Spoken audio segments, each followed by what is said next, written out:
Welcome over to Automotive World, everyone. I'm your host, Renee Mystery. Those are words that I haven't said in a long time now. There's a lot of news to catch up on. Today is New York Auto Show Day, so I'm going to make a separate video as to where I was, and I'll make more videos catching back up with the news and things, but we have so much news from the New York Auto Show, just things to speculate, new models that are coming out, and we've got it from a ton of different brands. So here's the way we're going to do this. We're going to do some little longer form videos, and we're just going to go by brand individually. We're going to start off with VW. It's one of my favorite brands. It's a brand that I own, as well as a few other brands, because we have some big news for VW, not only for myself as an owner, but for VW's number one car here in the United States, because for the 2026 model year, we are finally getting a more powerful Tiguan. In 2026, the SEL R-Line Turbo is going to give the Volkswagen Tiguan, it's a 2-liter turbo engine, same one as we've pretty much seen before, but it's going to give it 268 horsepower with 258 pound-feet of torque. That's a 67 horsepower increase and a 51 pound-foot of torque increase. This is big for a lot of reasons, because first of all, as a Tiguan owner, 2018, love the car. Wouldn't buy it again because it is dangerously underpowered. Like, even to the point where you try to do a simple overtake and it doesn't want to do it. This is big for a lot of reasons. Number one, this is VW's number one selling car here in the United States. The fact that they're now giving us more options here, this is huge, absolutely huge. And it allows them now to compete and really gives this car, the Tiguan, now a marketplace to where if you want to compete with the lower end, cool, buy that base model engine. If you want to compete with the higher end, cool, now you have this model with this bespoke engine. And I think too, especially as a VW fan myself, Volkswagen's been doing this R-Line thing for a while, and it's nice. The R-Line has a great cosmetic package, and it looks phenomenal. It really does. It makes the cars look great, but it never did a physical, performance increase. Now, doing this, Volkswagen has given this car substance. And we got a big press blurb here, and we're going to go over it a little bit. But not only are we getting more power with this, we're actually getting a weight reduction as well. So we're getting more power with the 2026 Tiguan. We're also going down 170 pounds, and VW really got technical with this. Going from 207 pound-feet of torque to 258, that's delivered between 1900 and 5400 RPM. They talk about the different compression ratio that they're going from, having a larger turbo, higher fuel injection.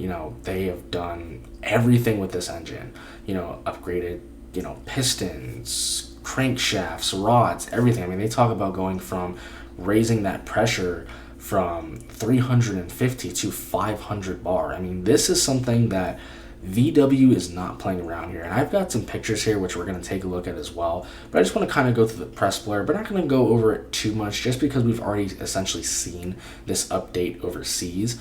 But it's still on the MQB Evo platform, so this is a very modular platform from VW that they've started about 5-6 years ago. This is something really, really big.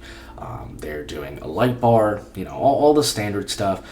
Finally, they are going to be bringing physical buttons back on the steering wheel there. Things like 3-zone climate control, 12-speaker Harman Kardon system, easy open, power liftgate, tailgate, leather seating, full massage seats, ventilated, heated steering wheel, all the standard stuff that you would expect from VW and just from a car in general. Wireless charging, Apple CarPlay, all that good stuff. All your standard safety stuff that we've seen with VW. So your blind spot, your driving assist. They do have travel assist, which is level 2 semi-autonomous driving assistance. It is not full self-driving by any means. Nobody is near there yet. But all the standard safety features, exit assist, emergency assist, your stop and go, adaptive cruise control, all of that is going to be on there. Now, they're not talking about pricing on this particular model yet. And pricing is going to be really interesting because generally the Tiguans are all built in Mexico. This one being a slightly higher tune, higher engine version. Maybe this might share production with the Golf GTI and the Golf R, which we're going to talk about here in a second, over in Germany. Obviously, the world is a crazy place right now. Every car is going to be tariffed because whether it's the assembly or parts itself, everything's going to be tariffed. So we don't know where this is going to be priced at. We do know, obviously, with the current Tiguan, if you get in the higher end, you can easily get that car into the low to mid 40s. The fact that we're getting, this much of a horsepower increase and all that, I don't know.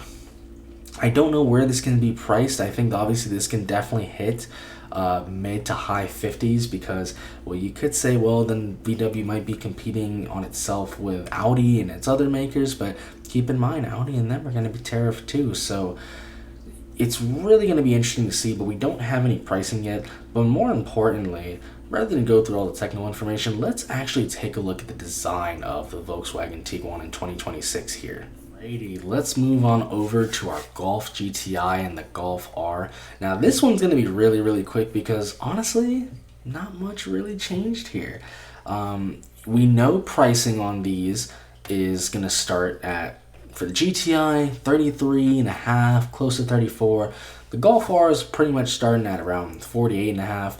Now, like I said, in the previous video, we're not going to get too political, but we know the GTI and the Golf R are made in Germany. We know every vehicle in the United States is going to be tariffed because even if it is assembled here, there's not a single vehicle here that has every single part come from the United States. So we know these are going to be tariffed. We know there's no more manual transmission.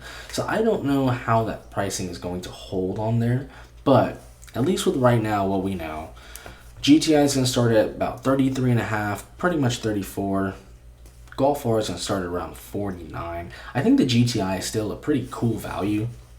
The Golf R is definitely pushing it at 48, almost 49,000. I would personally look at something else, but then again, if everything else in theory is going to go up too, maybe this kind of still has a value proposition, but it's quite a high starting price. Now, we know there's no more manual transmission.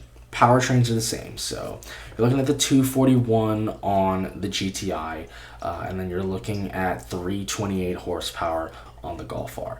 None of that has changed. The looks of it itself really haven't changed too much either. We have a new color here, new reflectors and things. I mean, we can see, with the headlights, yeah, they're a tiny bit different, but really overall, like body wise, this has stayed the same. The engine has stayed the same. Really, it's just, prices are going up, and then obviously we lose that, the manual transmission. We're getting, it's just 7-speed DSG. GLI is going to be the only one where you can get a manual, and it would be nice to have a manual on this, but let's be honest, the manual wasn't selling. I know in the last year, yes, it sold and it went up, but I'm going to be honest, we all know that's only because this was the last year of it. If VW was to make this car, let's say VW sells 5,000 Golf Rs in the United States. I guarantee out of those 5,000, maybe 1,500. Tops, if you're lucky, are going to be manual. So would I like to see them offered, especially if they're going to charge this type of price? If you've got the money for this, you could pay for a manual. It would be nice to see VW still offer a manual, but at this point, nobody's buying it. The dual clutch is better performance and efficiency, but I'd like to see them still offered, but oh well, we can't complain forever. Trim levels are going to be the same, so GTI is going to start out at the S, SE, and then go to your Autobahn trim. I'm going to be honest, if you look around for Golf GTI, they're very hard to find. Nobody has an S trim, pretty much. It's really either just SE and Autobahns. I've been seeing some pretty decent discounts from pre-tariff models, but trying to find a standard S model GTI is going to be very, very interesting. With the Golf R, it's just one trim, and for good reason. There doesn't need to be other trims. This is supposed to be the top dog. This is supposed to be Volkswagen's Halo car, and it's a great looking car. It performs well. It's just, it's a high price point. Like I said, we're not really going to go over this too much here. To me, they didn't really change much. Nothing really to hash over. They haven't even released the full, press release essentially for this yet, updated from the auto show. Because they've already kind of done it from before. It's just minor tweaks, minor body style tweaks. You're really not even going to notice it. The biggest thing is this new blue color here, honestly. Other than that, losing transmission, not really to talk about much on the GTIs, the Golf Rs. Still cool cars, just not really much to talk about. So Let me know what you think down below in the comments regarding VW in the New York Auto Show right now. We're going to move on over to some other brands, but yeah, let me know what you think about with what VW did with the Golf GTI and the Golf R, but really what they did with the Tiguan. That's the most important one. Let me know in the comments down below. Thanks for watching, everyone.